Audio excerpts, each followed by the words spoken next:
오늘 이 시간 하나님의 은혜와 긍휼이 예배하는 여러분의 삶 가운데 풍성하길 간절히 소원하고 축복합니다.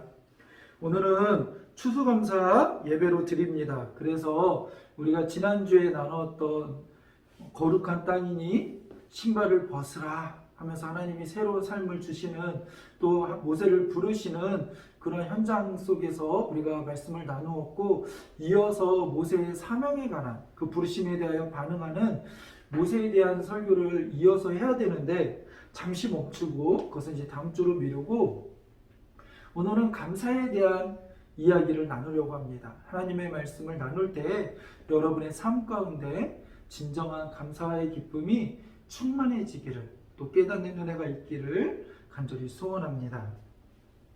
우리가 감사절 때 감사하면 보통 뭐 이렇게 감사 제목도 많이 쓰고, 감사한 내용이 뭐가 있나요 해서 뭐 나무를 만들어서 열매처럼 주렁주렁 달기도 하고, 때로는 이렇게 하루에 감사한 제목이 무엇이 있나 5가지, 10가지 감사 노트를 쓰기도 하고 합니다. 여러분 어떻게 한 번씩은 다 해보셨을 거예요. 근데 이걸 하다 보면 참 많이 훈련도 되고, 또 도움도 되고, 또 평소에 깨닫지 못하고, 감사했던 걸 깨닫지 못하고 지나갔던 거를 다시 한번 생각하면서, 아 맞아, 이렇게 감사한 일이 있었지, 이렇게 하면서 다시 한번 리와인드 되어지면서 하나님께 감사합니다 이렇게 고백할 수 있는 시간이 되기도 합니다. 그런데 이것을 하다 보면 어느 순간에는 짜내기 시작합니다. 그리고 어느 순간에는 정말로 감사가 터져나오지 않는데, 이것을 그냥 감사를 해야 된다라는 자기 방어적인, 또 명분적으로 그냥 이러이러해서 감사합니다 인정은 되지 않는데 자꾸 감사합니다 이렇게 억지로 써야 되는 경우도 종종 있습니다. 그래서 우리가 때로는 생각해 볼 때 이런 것들이 감사의 이유를 찾고 제목을 찾는 것이 우리에게 도움이 되기도 하지만 거기에는 한계가 있다는 거예요. 그걸 여러분 기억하시기 바랍니다. 감사의 이유가 있어서 감사를 하고 감사의 제목을 찾아서 감사하는 것은 우리에게 훈련도 되고 좋기도 하지만 뭐가 있다고요? 한계가 있다는 거예요.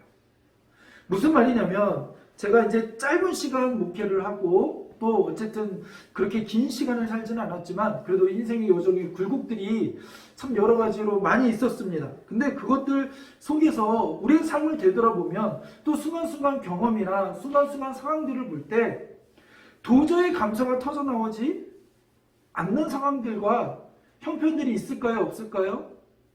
있지요. 정말로 감사보다는 눈물과 애통이 터져나오는 날들이 정말 많습니다. 감당할 수 없는 풍랑이 우리를 덮침으로 인하여서 감사가 뭡니까? 눈물, 그 뭐라고 주여 아버지 하나 부르는 그 주여조차도 부르기 힘들 때가 우리들의 삶 가운데 있다라는 것입니다. 그럴 때 감사가 나올 수 있을까요? 제 경험상으로는 쉽지 않습니다. 잘 나오지 않습니다. 그럴 때는 감사의 제목을 찾기가, 이유를 찾기가 정말 어렵습니다. 그럼 여러분 그럴 때는 어떻게 하시겠습니까? 제가 교회와 이제 학교를 세울 때 모든 목사님들이 그렇지만, 개척교회 목사님들이 그렇고, 교회를 처음 개척할 때 목사님들이 그렇지만 초점이 다 어디에 있습니까? 교회를 세우는 데 있잖아요. 그러니까 많은 분들이 후원해 주시고 헌금도 하지만 목사님들도 자신들의 모든 것들을 다 거기다 쏟아붓고 거기다가 다 헌신을 합니다. 그래서 저희도 사무엘스쿨과 교회를 세울 때 모든 것을 다 최소화하고 거기다 모든 것을 다 넣습니다. 그래서 사택도 최소화하기 위해서 정말 이렇게 보증금 조금의 월세로 바꿔서 하고, 나머지 모든 걸 다 사무엘스쿨에 넣어서 또 학교에 넣어서 그것들을 운영해가고 세워갑니다. 근데 이렇게 세워가다 보면 교회가 많은 은혜로 또 세워지기도 하지만 때로는 보릿고개처럼 어려움을 겪기도 합니다. 개척교회들은 그런 고비들이 수도 없이 많이 옵니다.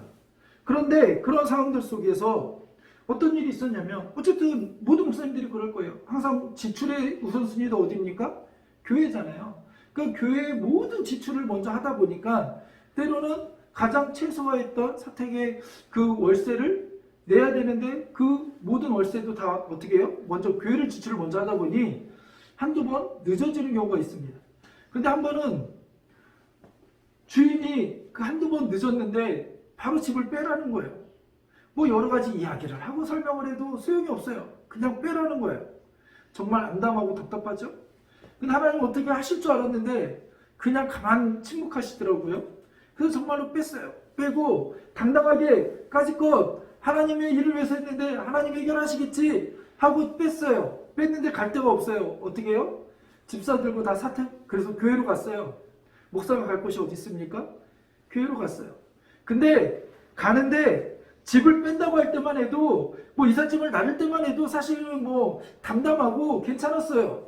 근데 언제 마음이 무너졌냐면 나는 괜찮은데 나는 좋은데 사실 뭐 교회에서 뭐 살고 뭐 이러면 목사가 그냥 좋죠. 근데 아이들을 보니까 마음이 무너지는 거예요. 그걸 또 그런 목사를 남편이라고 믿고 따라오는 사모를 보니까 무너지는 거예요, 마음이. 근데 또 그 와중에 애들은 해맑게 거기서 또 재밌게 지내면서 이러는 거예요. 근데 거기가 씻을 곳이 없으니까 때로는 공통으로 쓰는 그런 화장실과 이런 데에서 밤에 문을 잠가놓고 샤워를 하고 이렇게 나오는데 애들이 너무 해맑게 나와요, 애들은. 사모도 아무 일 없다는 듯이 괜찮아요 하는 마음으로 웃으면서 이렇게 나와요. 근데 그걸 보는 목사의 마음은, 남편의 마음은, 아버지의 마음은 너무 무너지는 거예요. 그 순간 아이고 주여 나는 괜찮은데 그들을 보니까 감사가 이게 잘 안 되는 거예요. 뭐 그뿐입니까? 때로는 이게 교회가 학교가 이제 여러 사정으로 이전을 해야 되는 상황이 뭐 우리 건물이 아니니까 계약 기간이 되고 이러면 또 이전을 해야 되고 때로는 막 이렇게 많이 월세나 보증 몰려달라고 하기도 하고 이러니까 또 이렇게 옮겨가야 되는 상황인데 그래서 계약을 했어요. 근데 진짜 일방적으로 자기네 사정에 의해서 계약을 해지한 거예요. 그러면 법적으로 계약을 해지하면 보증금, 이렇게 계약금의 2배를 돌려받아야 돼요. 근데 우리가 교회고 목사이고 이게 대안학교 하는 걸 아니까 배째라는 식으로 그냥 이거 계약금 받으려면 받고 이거라도 받고 그냥 조용히 있으려면 있고 안 그러면 법적으로 하라는 거예요, 무조건. 근데 이게 교회가 이게 억울한데 교회가 이게 목사가 또 이게 법적으로 이게 거기에 매달려서 이거를 씨름하고 뭐하고 하기가 웃긴 거예요. 그리고 또 목사가 그걸 뻔히 아니까 목사님 자꾸 부를 때는 자신들이 불릴 때는 목사님 이렇게 불러요. 그러면 이렇게 하라는데 이게 알고도 속고 때로는 모르고도 속고. 근데 이런 것들이 한두 번이 아니에요.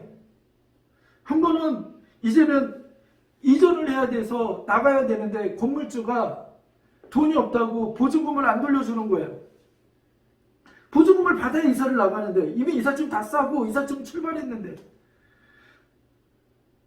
그럴 때마다 그 건물주가 권사님이셨는데 목사님 지금 당장 돈이 없어요. 어떡해요? 이 목사라는 신분과 이 상황들을 이용해서 정말 말할 수 없는 상식적으로 이해가 되지 않는 상황들이 너무 많이 펼쳐질 때가 너무 많습니다. 그리고 목사이기 때문에 이해해 주세요라고 올 때가 너무 많습니다. 근데 거기서 똑같이 세상 사람들하고 10원짜리 20원짜리 같이 하면서 붙들고 싸울 수도 없고 이게 뭐 법적으로 처리하기도 그렇고 되게 애매한 상황들과 어려운 상황들과 말도 안 되는 상황들이 막 몰려옵니다.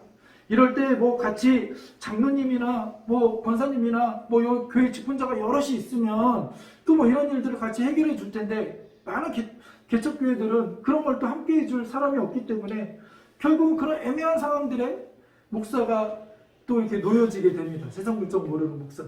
그러면 이런 상황에 오면 정말로 때로는 감당하기 힘들고 이게 감사해야지는 알지만 감사가 잘 터져나오지가 않아요.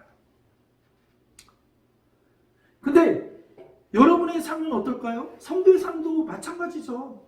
더 악한 세상 속에서 치열하게 살아가야 되는데 때로는 직장에서 억울함을 당하기도 하고 내가 한 것이 아닌데 내가 모든 걸 뒤집어 써가지고 억울함을 당하기도 하고 정말 열심히 준비했는데 그것이 한순간에 엎어지기도 하고 때로는 이제 좀 뭔가 이루어서 뭔가 좀 하고 할 수 있다라고 하는데 보면 갑자기 건강이 악화되어져서 감당할 수 없는 암이라든지 불치병들이 나에게 찾아와서 친구하자고 하고, 그렇게 우리가 감당할 수 없는 일들이 우리 삶 가운데 너무나 많이 찾아온다라는 거예요.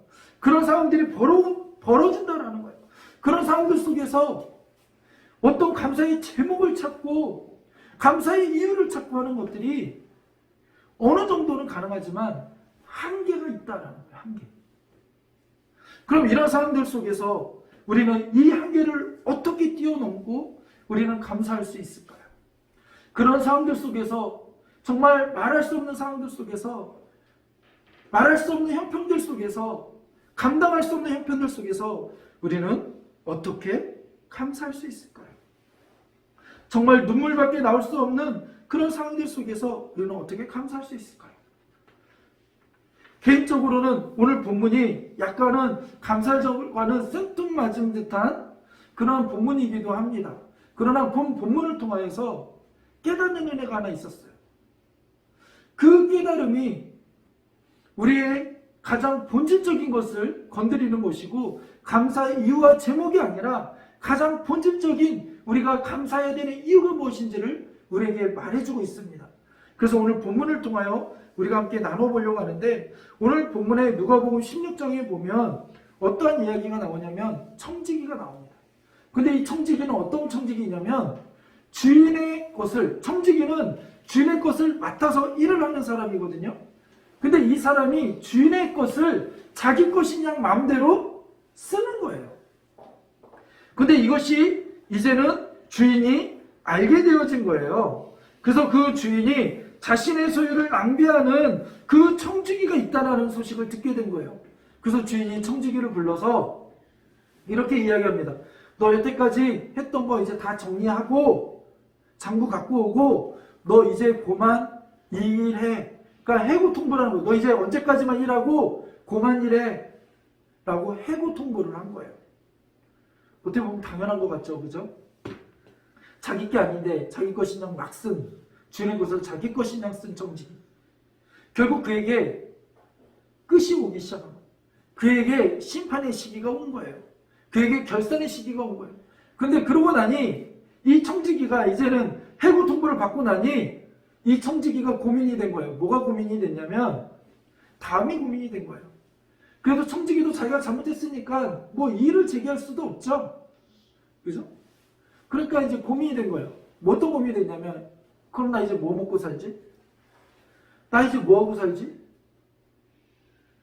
갑자기 찾아온 이 해고라는 소식을 통해서 이 다음을 어떻게 살지?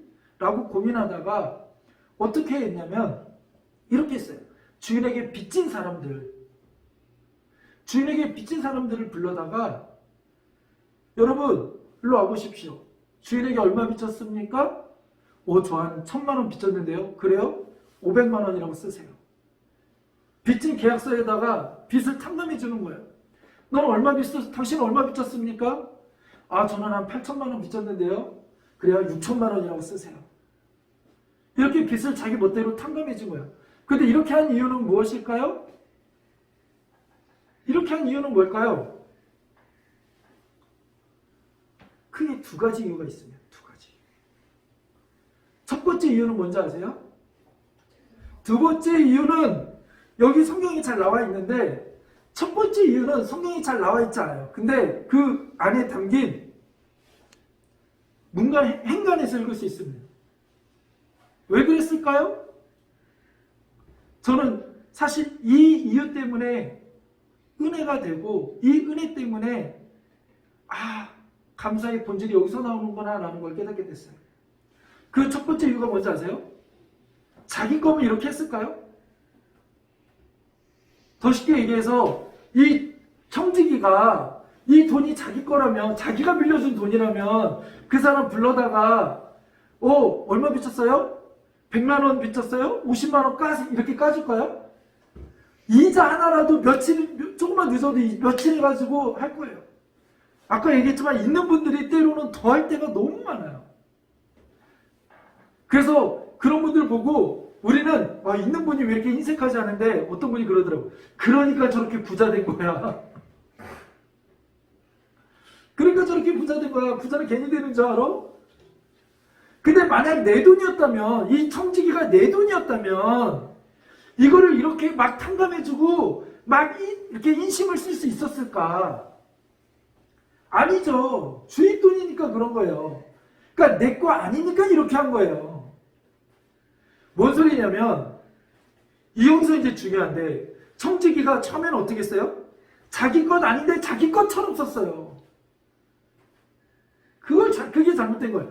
주인 건데 자기 것이냐 자기 멋대로 쓴 거예요.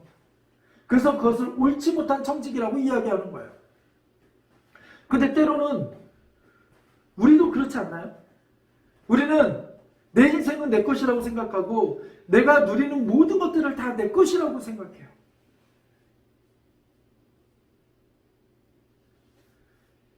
여러분은 아닌 것처럼 그렇게 가만히 있지 마세요. 잘 생각해 보세요. 때로는 내 안에 건강이 사라져서 정말 갑자기 질병이 찾아와서 그런 상황 속에 여러분 감사할 수 있습니까? 갑자기 여러분이 주식하는 사람이 갑자기 마이너스 막 70% 80% 돼서 1억이 2천만 원 되고 막 이런 상황 속에서 여러분 감사할 수 있습니까? 갑자기 여러분 자녀가 다쳤다는 소식을 듣고 여러분 감사할 수 있습니까? 여러분 갑자기 직장에서 갑자기 문자가 띵동 왔어요. 뭐라고요? 내일부터 출근하지 마세요. 그런 상황에서 여러분 감사할 수 있습니까? 왜 우리는 감사하지 못하죠? 여러 가지 이유가 있겠지만 하나는 내가 누리고 내 것이라고 생각했던 것들을 빼앗겼기 때문이라고 생각하기 때문에 그래요.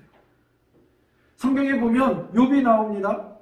욥은 순식간에 많은 재물을 잃고 자녀들도 잃고 건강도 잃습니다. 근데 욥의 고백이 뭡니까? 주신 이도 하나님이요 거두시는 이도 하나님이라는 거예요.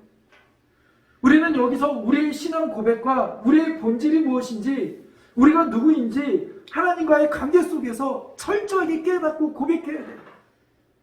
우리는 왜 화가 납니까? 때로는 왜 울분이 터집니까? 내가 움켜쥐고 내 것이라고 생각했고 내가 이루었다라고 생각했고 내가 이만큼 세웠다라고 생각했는데 그것이 무너지니까 속상한 거예요. 당연히 내가 누렸던 거 내 것이라고 생각했는데 그것을 빼앗겼다라고 생각하니까 속상한 거예요. 건강? 당연히 우리는 자고 일어나면 아무렇지 않게 일어나니까 아침에 일어나는 게 아무렇지도 않고 당연한 거라고 생각하고 당연히 내가 누려야 될 권리라고 생각하는데 사실 그렇지 않아요. 하나님이 허락지 아니하시면 아침에 일어나는 것 불가능해요. 많은 사람들이 결혼하면 당연히 자녀를 낳는 것 그냥 자연스러운 현상이라고 생각해요. 그러나 그 자연스러운 현상이 아님을 많은 부분들이 요즘은 깨달아요. 많은 불임 부분들이 깨달아요. 생명도 하나님이 주시지 않으면 자연스러운 건 하나도 없어요. 우리가 결혼해서 정말 예쁜 자녀를 얻는 것도 하나님의 은혜예요. 하나님. 내 것 아니에요. 우리의 자녀들 내 것 아니에요. 근데 왜 자꾸 자녀들한테 속상하고 억울합니까? 자꾸 내 것이라고 생각하고 내가 쟤를 어떻게 키웠는데, 내가 저놈을 어떻게 키웠는데, 내가 저 녀석을 어떻게 키웠는데 제가 내 말을 안 들을 수가 있지? 나한테 어떻게 이렇게 서운하게 할 수가 있지? 내가 내 남편을 어떻게 사랑했는데, 내가 내 아내를 어떻게 사랑했는데 저 사람이 나한테 이럴 수 있지? 자꾸 내 것이라고 소유하려고 하니까 속상한 거예요. 내가 이 성공을 위하여, 내가 돈을 벌기 위하여 이렇게 했었는데 자꾸 내 것이라고 생각하는 거예요. 근데 여러분, 내 것 아니에요. 옛날에 사역할 때 교육관이 5층에 있고 1층에가 뭐가 있었냐면 슈퍼가 있었어요. 근데 예배 끝나고 이렇게 애들을 막 보내고 배웅하고 하는데 한 아이가 너무나 해맑게 나한테 오더니 내 바지 양복단을 막 당기면서 전사님, 그때는 전사님이었어요. 전사님 나 과자 좀 사주세요 이러는 거예요. 너무나 해맑게 그리고 자신 있게. 그래서 제가 야 전사님 돈 없어 그랬더니 그 아이가 하는 말이 있어요. 아까 우리가 헌금했잖아요. 그거 다 전사님 갖는 거 아니에요? 빨리 그걸 사주세요. 너무 해맑아가지고. 근데 그래서 하나하나 얘기는 해줬어요. 이거 전사님이 갖는 거 아니야. 근데 이게 되게 웃긴 얘기 같지만 성도들 안에도 때로는 중직 안에도 때로는 장로님 안에도 권사님 안에도 그렇게 생각하시는 분들이 너무 많아요. 때로는 목사들 안에도 그렇게 생각하는 경우가 너무 많아요. 헌금도 내 것, 내 것도 내 것, 모든 것이 다 내 것이에요. 이것도 내 것, 저것도 내 것. 우리는 모든 것을 내 것이라고 생각할 때가 너무 많아요. 그리고 은연중에 아무렇지 않게 또 그렇게 행동할 때도 많아요. 자기는 아닌 것처럼 그러지 마세요. 직장에서 A4, 휴지 아무렇지 않게 갖고 오잖아요. 그리고 아무렇지 않게 쓰잖아요. 근데 엄밀히 보세요. 그거 누구 거예요? 회사 거잖아요. 교회 거잖아요. 근데 아무렇지 않게 우리 쓸 때 너무 많아요. 우리는 우리의 생각을 다시 한번 우리의 내면을 들여봐야 돼요. 우리는 때로는 너무나 무뎌져 있어요. 이것도 내 거, 저것도 내 거 자꾸 움켜쥐려고 해요. 그러고서 안 그런 척해요. 근데 우리의 문제는 뭔지 아세요? 그걸 깨야 된다는 거예요. 내 것 아니라는 거예요. 누구 거예요? 하나님의 것이에요. 내 것은 하나도 없어요. 여러분 거라고 생각해보는 거 잘 생각해보세요. 하나도 없어요. 세상 유행하는 내 인생은 나의 것이라고 이야기하고 세상은 너의 인생은 네 것이니 즐기라고 이야기하고 네가 중심이라고 이야기해요. 그러나 성경은 단 한 번도 그렇게 얘기한 적 없어요. 우리의 삶의 주인은 하나님이시고 우리 인생의 주인은 하나님이시고 하나님이 우리에게 맡겨주신 것이라고 이야기해요. 근데 우리는 이 옳지 못한 청지기처럼 마치 내 것이냐 내 자신을 위하여 내 멋대로 산 거예요. 그런 인생들, 오늘만 살아가는 인생들, 하나님을 거부하고 내가 주인이 되어 살아가는 인생들, 그 인생들에게는 오늘 이 불의한 청지기가 해고를 당하듯 해고 통보를 받듯 심판의 때가 오듯 결산의 때가 오듯 우리에게도 그런 때가 온다는 거예요. 우리는 그것을 꼭 기억해야 돼요. 결국 청지기의 것은 아무것도 없어요. 그걸 깨달으니까 청지기가 어떻게 하는 거예요? 내 것 아니니까 막 탕감해 주는 거예요. 별로 아깝지 않아요. 50%씩 막 20%씩 깎아줘도 아깝지 않아요. 왜? 내 거 아니니까.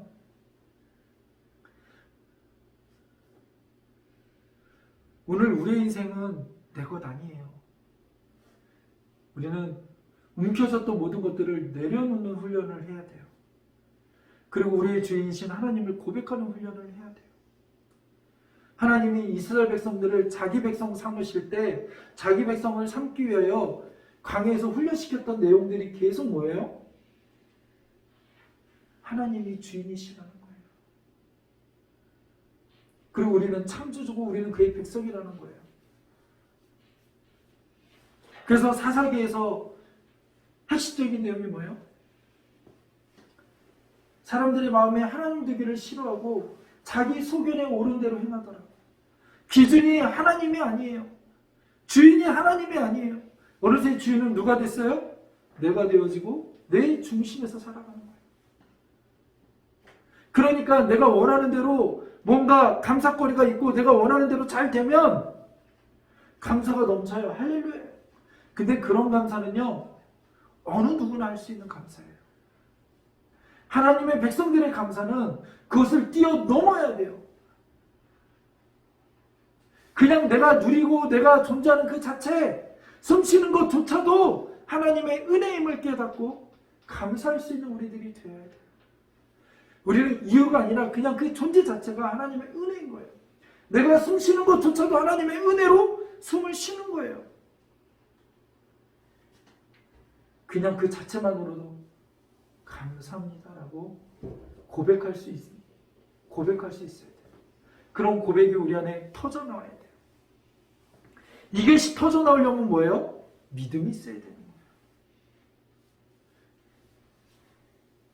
그 믿음으로 우리는 고백할 수 있는 우리들이 되길 원합니다. 그러니까 진정한 감사는 믿음에서 나오는 거예요. 신뢰에서 나오는 거예요. 고백에서 나오는 거예요. 내가 누구인지 하나님이 누구인지 아는 그 분명한 지식에서 믿음의 선포 안에서 우리는 감사할 수 있는 거예요. 그런 감사가 여러분 안에 있기를 간절히 소원합니다. 그럴 때 하나님이 내 마음대로 움직여지는 게 아니라 그냥 모든 상황 속에서 감사할 수 있는 거예요. 여러분 꼭 기억하십시오. 감사의 이유와 제목을 찾는 것 나쁜 거는 아니지만 한계가 있어요. 우리는 그 한계를 뛰어넘어 믿음으로 고백해야 돼요. 하나님이 나의 왕이시고 나의 주인이시고 나는 청지기이고 나는 아무것도 아니다라는 그런 믿음의 고백, 그것이 있어야 돼요. 두 번째로 이 청지기는 왜 이렇게 빚쟁이들을 불러다가 이렇게 빚을 막 다 탕감해 줄 수 있었을까요? 왜 그랬어요? 그렇게 했는데 그 소식을 주인이 알았어요? 몰랐어요? 알았어요. 그리고 나서 주인이 칭찬합니다. 뭐라고, 좀 웃기죠? 뭐라고 칭찬해요? 자, 우리 한번 읽어볼까요? 8절. 자, 시작. 주인이 이 옳지 않은 청지기가 일을 지혜 있게 하였으므로 칭찬하였으니 이 세대의 아들들이 자기 시대에 있어서는 빛의 아들들보다 더 지혜로웁니다. 뭐라고 칭찬해요? 이거는 청지기 자체를 칭찬한 게 아니에요. 뭘 칭찬한 거예요? 청지기가 일을 지혜 있게 했다. 청지기가 어떤 일을 했어요? 4절에 보니까 내가 할 일을 알았도다. 지금부터 내가 어떻게 해야 되는지 알았다라는 거예요. 내가 잘리고 나면 내가 땅을 파자니 힘이 없고 빌어먹자니 부끄럽고 도저히 뭘 어떻게 해야 될지 답이 나오지 않는데 알았다라는 거예요. 뭐예요? 어떻게 해야 되는지 그 일을 알았다라는 거예요. 그 일이 뭡니까? 4절에 내가 할 일을 알았도다. 이렇게 하면 직분을 빼앗긴 후에 청지기에서 잘린 후에 사람들이 나를 자기 집으로 영접하리라. 왜 이렇게 빚을 탕감해 줬어요? 내 거 아니니까 마음껏 탕감해 줬겠죠. 근데 또 하나 왜 이렇게 탕감해 줬어요? 야, 이렇게 탕감 받은 사람들이 설마 나를 무시하겠어? 설마 나를 그냥 홀드하겠어? 분명 내가 일해서 잘리더라도 나중에 이 사람들이 보면 나를 뭐 할 거야? 영접할 거야. 이게 청지기가 이제 이렇게 해야겠다라고 할 일을 찾은 거예요. 그 일에 대하여, 그 청지기가 한 일에 대하여, 그 청지기가 한 일이 뭐예요? 바로 내가 잘리고 난 다음에 여기서 끝인 줄 알았는데 나 이제 끝났어. 어떡해. 나 이제 어떡하지? 좌절하고 포기하고 낙담하고 그냥 오늘만 살자 하루 사는 식으로 에라 모르겠다. 어차피 망한 거. 이게 아니라 자포자기가 아니라 그럼 어떡하지? 하고 그 다음을 예배했다라는 거예요. 그 일이 잘했다라는 거예요.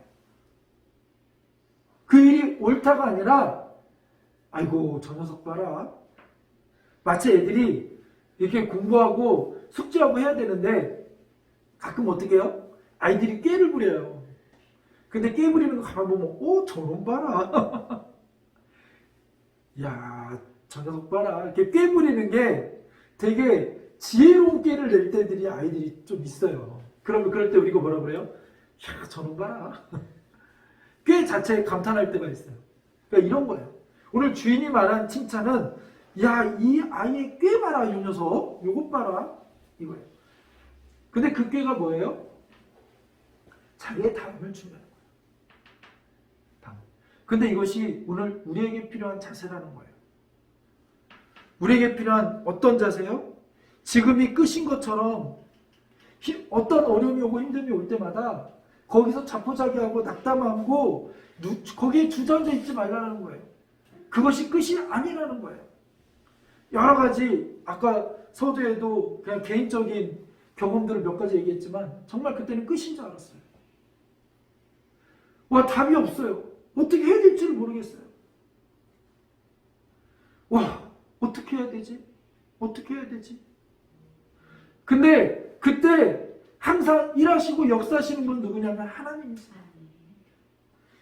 이 청지기는 이것을 위하여 다른 사람을 불러다가 빚을 탕감해주고 여러 가지 일을 했지만 정말 우리가 해야 될 일은 뭔지 아세요? 하나님을 부르짖는 거예요. 하나님을 찾는 거예요. 우리가 해야 될 지혜로운 일은 다음을 위하여 이 힘들고 어려운 상황들을 위하여 하나님께 기도하는 거예요. 아버지께 나아가는 거예요. 그리고 다음 세대가 있음을, 그 다음이 있음을 기억하는 거예요. 그것을 위하여 애쓰는 거예요. 이 세상 사람들은 이 시대만을 위하여 살아가요. 마치 이 세대가 끝인 것 마냥 살아가요. 아니, 조금 더 지혜로운 사람들은 자기 자녀들을 위하여 무언가를 남겨놔요. 옛날에 어떤 분이 그런 얘기를 하셨어요. 그분이 이렇게 무슨 S전자를 다니시는 분인데 꽤 급여가 많아요. 연봉도 높고. 그러면서 하시는 말씀이 뭐냐면 자기는 너무 힘들고 너무 이렇게 어쩔 때 보면 너무 괴롭대요. 그래서 왜요? 그랬더니 물질적으로도 그렇고 너무 이렇게 답답하대요. 그래서 왜요? 그랬더니 자기는 지금 당장 자기 사는 거는 어렵지 않대요. 그래서 연봉도 꽤 되고 그래서 뭐 매달 그래도 거의 한 1,000만 원 가까이가 들어오기 때문에 당장 뭐 이렇게 생활하는 거는 어렵지는 않대요. 그래도 많은 것들을 하고 싶은 건 할 수는 있대요. 근데 문제는 뭐냐면 다음 세대에 물려줄 게 없대요.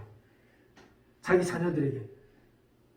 당장 우리 사는 건 좋은데 많이 물려줄 게 없대요. 진짜 부자는 어떤지 아세요, 목사님? 그래서 진짜 부자는 뭔데요? 그랬더니 대대로 물려오는 재산이 있대요. 그러니까 그 재산은 대대로 대물림을 하는 거예요, 자녀들에게.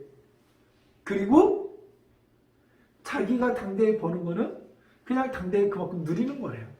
그러다 못하면 조금씩 뺏쓰는 거고, 그러니까 그걸 뺏을 수 있을 만큼의 재산은 늘 축적해서 물려받은 거를 잘 지켰다가 때로는 그걸 더 불렸다가 이렇게 해서 물려줘야 된다는 거예요. 자자손손 대대로 잘 살려고. 그러니까 세상 사람들도 최소한 내 오늘을 위하여 불태우든지 아니면 내 자녀들을 위하여 무언가를 남겨주려고 애쓴다는 거예요.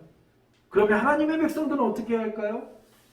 하나님의 백성들은 무엇을 예배하고 무엇을 준비해야 될까요? 우리가 준비할 거는 똑같은 세상 사람처럼 돈이 아니라는 거예요. 돈도 하나님의 것이고 이 모든 것이 하나님의 것을 안다라면 우리가 준비해야 될 것은 뭐냐면 이 아이들에게 바른 신앙의 전수를 해줘야 되는 거예요. 우리에게 아직 그 신앙을 전수할 다음 세대가 있고 우리 자녀들이 있고 우리가 예배해야 될 일이 있다는 것 자체가 우리에게 감사한 일이에요. 그래서 신명기에서도 계속 얘기하는 게 뭐예요? 신앙을 전수하라는 거예요. 가르치라는 거예요. 우리의 사명은 가르치는 거예요. 무엇을요? 말씀을요. 그게 우리 청지기에게 주신 사명이에요. 오늘 우리 세대만 잘 먹고 잘 살기 위한 교회, 우리 세대만 잘 먹고 잘 살기 위한 우리들의 삶, 그것은 잘못된 거예요. 힘들고 어렵지만 다음 세대를 위하여 준비하고 예배해야 돼요. 그것을 위하여 부지런히 기도로 쌓아 올리고 그들을 위하여 말씀을 어떠한 상황 속에 오든지 지금처럼 정말 신앙을 지키고 가르치기 힘든 시대 가운데 성경학교를 옛날에는 성경학교 한다 뭐 한다 수련회 간다 얼마나 설레고 기대고 준비를 많이 했어요. 근데 요즘은 코로나 때문에 모든 것들이 위축되어지고 할 수 없어요. 그럼 할 수 없다고 포기하는 것이 아니라 준비하는 거예요. 어떻게 할까? 이 청지기처럼 생각하는 거예요. 야 이제 끝났네? 어떡하지? 어떡하지? 그 과정 속에서 해야 될 일을 찾아내듯이 오늘 우리는 그 일을 해야 돼요. 그래서 어떡하지? 때로는 답답해요. 이걸 하자니 이거 해야겠는 걸 알겠는데 사람이 없네, 돈이 없네, 뭐가 없네, 어떡하지? 원래 처음부터 갖고 있는 거 아무것도 없었어요. 다 내 거 아니에요. 하나님 거예요. 그러니 하나님께 부르짖고 하나님께 간구하고 하나님께 달려가는 수밖에 없어요. 그러니까 진정한 지혜는 하나님으로부터 나오는 거예요. 하나님을 찾는 데서부터 나오는 거예요. 주여 부르는 데부터 나오는 거예요. 우리는 주님을 부르는 준비가 있어야 돼요. 주님. 그 주님과의 관계 속에서 우리는 진정한 평안과 기쁨과 감사가 나올 수 있는 거예요. 오늘 감사절을 맞이하면서 우리 안에 진정한 감사가 있기를 원합니다. 때로는 우리에게 사명이 감사이고요. 우리가 숨쉬는 게 감사이고요. 우리가 진정으로 도저히 감사가 터져나올 수 없는 상황 속에서도 감사할 수 있는 이유는 주님밖에 없습니다. 그러기에 주님과의 관계가 오늘 나와의 관계가 어떤 관계인지 잘 정립할 수 있는 우리들이 되길 원하고 주님과의 친밀감이 있는 우리들이 되어야 될 줄로 믿습니다. 여러분 힘들고 어렵죠? 네, 각자 다 상황들이 힘들고 어려울 거예요. 어른들만 힘들고 어려운 건 아니고 우리 자녀들도 힘들고 어렵고 공부합니다. 요즘은 유아들도 스트레스가 있고 유아들도 힘들어가지고 어우 저 꼬맹이들이 무슨 어려움이 있어요? 아니요, 나름대로 힘들고 어려움이 있어요. 그 아이들은 나름대로 그 아이들도 감당하기 힘든 어려움들이 있어요. 그럴 때 우리는 어떻게 해야 합니까? 억지로 감사를 짜내는 것도 중요하지만 그 이전에 우리의 존재 가치를 인정하면서 하나님께 모든 것을 내어놓는 그런 우리의 삶이 되기를 원합니다. 그럴 때 하나님이 우리의 삶 가운데 평안을 주시고 은혜를 주시고 깨닫게 하시는 은혜가 있을 줄로 믿습니다. 그러면 모든 것이 해결돼요. 기도하겠습니다.